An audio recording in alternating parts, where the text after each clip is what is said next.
Eh bien, je vais vous parler de Remembrance en quelques minutes.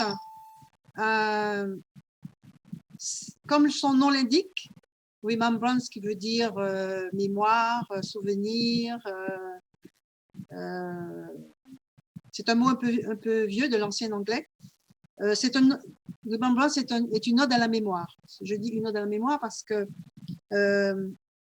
je me suis souvent interrogée, je me suis longtemps interrogée sur les fondements de la société créole parce que c'est ce qui fait qu'aujourd'hui, à cause du préjugé de couleur qui est né au XVIIe siècle et qui perdure encore de nos jours, il y a des discriminations un peu partout. On vient de parler de la discrimination à l'embauche notamment. Et Laïsa dit quelque chose de juste, c'est notre histoire qui fait notre force. Donc la société créole, ça fait longtemps que je travaille dessus, je veux comprendre comment elle s'est fondée, elle s'est forgée d'ailleurs dans la douleur. Et elle garde les stigmates de cette histoire mouvementée qui l'a précédée, du XVIe au XVIIIe siècle. Et ce que je propose dans Remembrance, c'est remonter dans les souvenirs des lieux et des personnes. Ah, pour passer à la suite. Voilà. C'est aussi donc une fresque historique et sociale.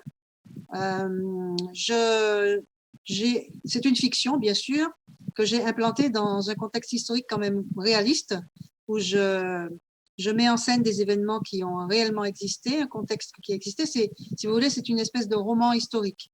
Mais dans ce roman historique, je fais parler ce qu'on appelle les sans-voix, ce que j'appellerais les sans-voix, c'est-à-dire ceux dont on connaît peu l'histoire, les joies, les peines, les motivations, les aspirations au bonheur, tout ça, à cause du préjugé de couleur.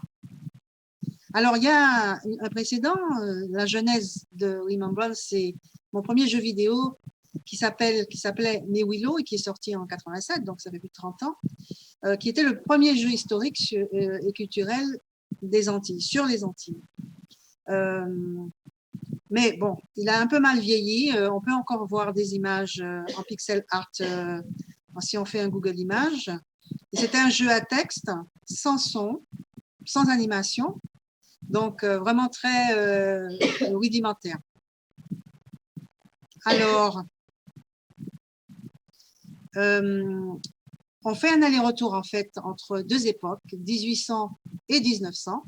Et entre les deux, il y a 1848 qui est la date de l'abolition de l'esclavage. Donc on voit en fait ce qui s'est passé avant et après. Donc quant au gameplay, donc on va passer d'un jeu d'enquête qui se situe en 1900 à un puzzle narratif qui va se dérouler en 1800. C'est-à-dire qu'on va récupérer des bouts de souvenirs, des lieux, des personnages qui vont se mettre sur une timeline et on va pouvoir reconstituer toute une histoire de ce qui s'est passé en 1800. Voilà. Et nous avons une héroïne qui va découvrir à travers cette histoire sa généalogie, sa parenté en fait avec les personnages, son héritage culturel. Alors donc une saga familiale avec des intrigues mêlées. On va suivre plusieurs familles qui ont des destins plus ou moins croisés, plus ou moins heureux, suivant qu'ils sont nés du bon côté du fouet. Donc on assiste à toute une galerie de personnages qui rient, qui pleurent, qui nous font vibrer, et qui nous font aussi pleurer, qui aiment aussi. Donc, je vais vous en montrer quelques-uns. Alors, il y a des personnages de 1900, par exemple, Kandal, ici, qui vient directement de son Afrique natale, du côté du Dahomey, qui est le Bénin aujourd'hui. Le maître de la plantation, Jean-Édouard Daronal. Et puis, deux autres congénères, qui sont Isidore, qui lui est né dans la colonie, parce qu'à l'époque, jusqu'en 1900 d'ailleurs, cette île était une colonie française, et Cydalise, on aura donc un point de vue féminin aussi, vis-à-vis de tout ce qui va se passer. Par contre, en 1900, on tombe sur des personnages un peu âgés, parce qu'eux, ils ont la mémoire de ce qui s'est passé quelques années plus tôt. Nous avons Da Elvina, qui est une nourrice, c'est comme ça qu'on appelle les nourrices aux Antilles, les Da. Et Papa Bois, lui, qui vient, en fait, c'est le fameux Kandal qu'on a vu tout à l'heure, qui lui a vieilli et qui est devenu un ermite qui vit dans la forêt, c'est pour ça qu'on l'appelle Papa Bois. Deux autres personnages, exemples, Fulbert, qui est un pêcheur, et Paola, qui est une herboriste et qui utilise les remèdes rasiers dont on parlait tout à l'heure encore, c'est-à-dire la pharmacopée antillaise, caribéenne. Je vous montre quelques scènes comme ça. Alors oui, j'en profite pour vous parler de ces dessins. Ces dessins sont de l'illustrateur Candy Joseph, qui est haïtien et qui a une petite touche, je trouve, de peinture historique. Bon, là, les dessins sont en noir et blanc, mais quand ils seront en couleur, ça va donner cette petite touche historique qu'il faut. Donc, c'est un challenge pour nous, transformer dans le jeu vidéo en images 2D ou 3D. On n'a pas encore fait le choix. On est justement en train d'étudier cette transformation des visuels. Alors, voilà Paola dans son herboristerie qui est prête à nous donner toutes sortes de remèdes et de mélanges qui soignent. Encore une scène, cette fois, alors en 1800.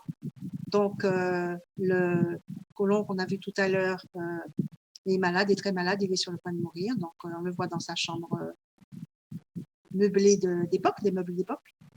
Alors, j'en profite pour vous dire deux mots sur ce que j'appelle le retour au pays.